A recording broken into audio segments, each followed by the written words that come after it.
ଆଉ ମଣିଷର କଣଟା ଆସନ୍ତି କି ଏଇ ତ ଭଗବାନ ଆସନ୍ତି ଗଛ ପଳେଇ ଆଇଲେ ପାଣି ଭିତରୁ ପଳେଇ ଆଇଲେ ବୃଷ ହର ହରି ଭେଟ ଆଉ କଣ ଅଛି। नमस्कार जय जगन्नाथ स्वागत करुच्ची आपनको स्मृति लव ब्लॉग्स चैनल रे।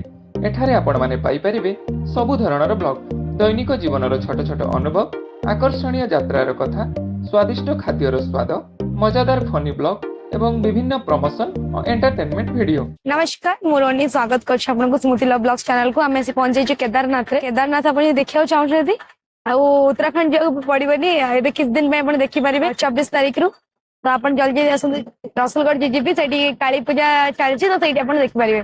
चलते देरी न कर वीडियो को स्टार्ट करवा प्रिपरेशन केमती कौन है काली पूजार कौन सब देखा।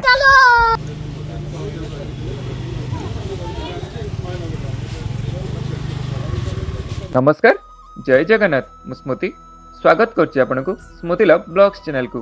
आजिर ब्लॉग रे आपण माने देखि परिबे भुवनेश्वर रसुलगढ़ रो जीजीपी कॉलोनी रे मां दक्षिणकाली नवम वार्षिक काली पूजा महोत्सव रो शुभ मुहूर्त गुड़िक। एही महोत्सव केवल एक पूजा नुहे, यह होउछि भक्ति आस्था और आनंदर एक मिलन मेला। आमे जेतेबेले सेठारे प्रथमे पहुंचिलु देखिलु गोटे आश्चर्यजनक दृश्य। केदारनाथ मंदिर परी गोटे एंट्री गेट तैयारी होइछि। ताहा देखिकी जेपरी लागुथिला भुवनेश्वर रे मिनी केदारनाथ तैयारी होइछि। रास्तार दुई पार्श्व रे छोट मीना बजार मध्य रहिछि।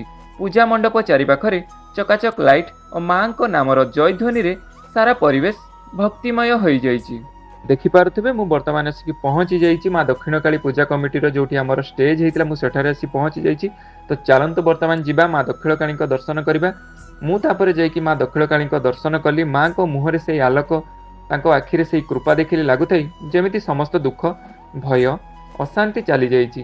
मां को मंदिर पाखर साई बाबा को मंदिर मध्य रहिछि। आमे साई बाबा को मंदिर जाई देखिलु। साई बाबा को आगरे भक्त माने दीप जाली मनस्कामना पूर्ण पई प्रार्थना करुथिले। किछि समय परे आरंभ हैला मां को शुभ कलश यात्रा। बाजा और महुरीर ताଳରେ सारा अंचल प्रकंपित होई उठिला। छोट छोट पिला माने मध्य एही मांकर कलश यात्रा रे जोग देइथिले। भक्त माने मां को जय ध्वनि करुथिले जेमिति कि जय मां काली जय मां दक्षिण काली। सेही ध्वनि सुनी हृदय आनंद रे भरी जाउथिला।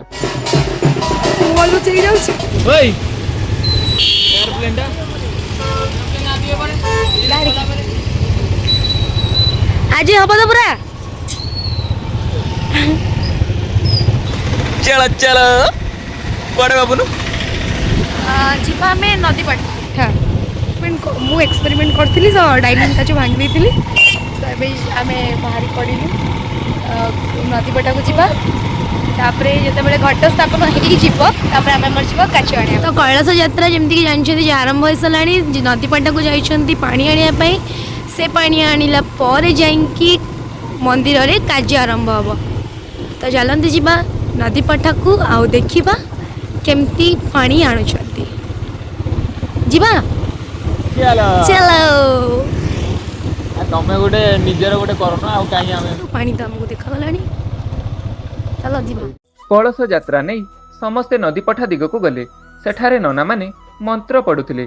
मां को नाम उच्चारण रे पानी मध्य मंगलमय होई जाइतिला। समस्ते कलश जल रे बुड़ाई शुद्ध मन रे पानी आनी पूजा स्थान रे स्थापन कले। आपण माने देखि पारुथिबे वर्तमान पूजा आरंभ होई जाइछि।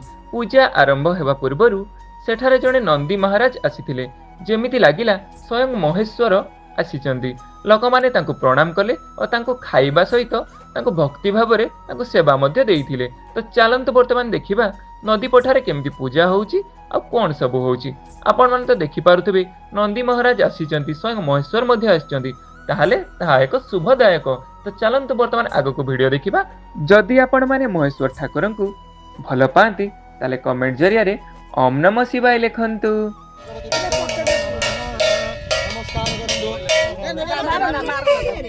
भक्त माने आरोग्य रंदु धन धान्य परिपूर्ण हुंदु बोल आनंद कला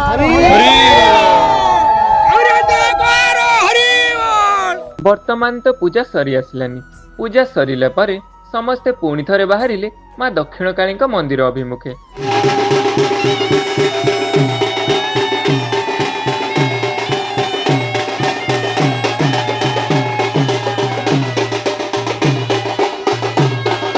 ବର୍ତ୍ତମାନ ମାଙ୍କ ଘଟ ସ୍ଥାପନ ହୋଇଯାଇଛି, ଯଜ୍ଞ ଆରମ୍ଭ ହୋଇଯାଇଛି, ଆଉ ସାରା ଅଞ୍ଚଳ ଭକ୍ତି ଓ ଆନନ୍ଦରେ ଭରି ଯାଇଛି। ସାଙ୍ଗମାନେ, ଏହା ଥିଲା ଆଜିର ବ୍ଲଗର ଏକ ଛୋଟ ଦୃଶ୍ୟ, କିନ୍ତୁ ମାଙ୍କ ମହୋତ୍ସବ ଏଇଠି ସରିନାହିଁ। ନେକ୍ସଟ ଭିଡ଼ିଓରେ ଆପଣମାନେ ଦେଖିପାରିବେ ମା ଦକ୍ଷିଣକାଳୀଙ୍କ ନବମ ବାର୍ଷିକ ମହୋତ୍ସବର ମୁଖ୍ୟ ଆକର୍ଷଣ ଗୁଡ଼ିକ, ଭଜନ, ଯଜ୍ଞ, ଆରତୀ ଓ ରାତିରେ ହେଉଥିବା ଭବ୍ୟ ପେଣ୍ଡାଲର ଆଲୋକସଜ୍ଜା ଓ ସାଂସ୍କୃତିକ କାର୍ଯ୍ୟକ୍ରମ ବିଷୟରେ। ଆପଣମାନଙ୍କୁ ଯଦି ଆଜିର ଭିଡ଼ିଓଟି ଭଲ ଲାଗିଛି ତାହେଲେ ଭିଡ଼ିଓଟିକୁ ଲାଇକ୍, କମେଣ୍ଟ, ସେୟାର କରିବେ, ଚ୍ୟାନେଲଟିକୁ ସବସ୍କ୍ରାଇବ୍ କରିବେ ଏବଂ ମା କାଳୀଙ୍କ ଆଶୀର୍ବାଦ ନେଇ କମେଣ୍ଟରେ ଜୟ ମା କାଳୀ ଲେଖିବେ। ରହିଲି, ନମସ୍କାର, ଜୟ ମା ଦକ୍ଷିଣ କାଳୀ।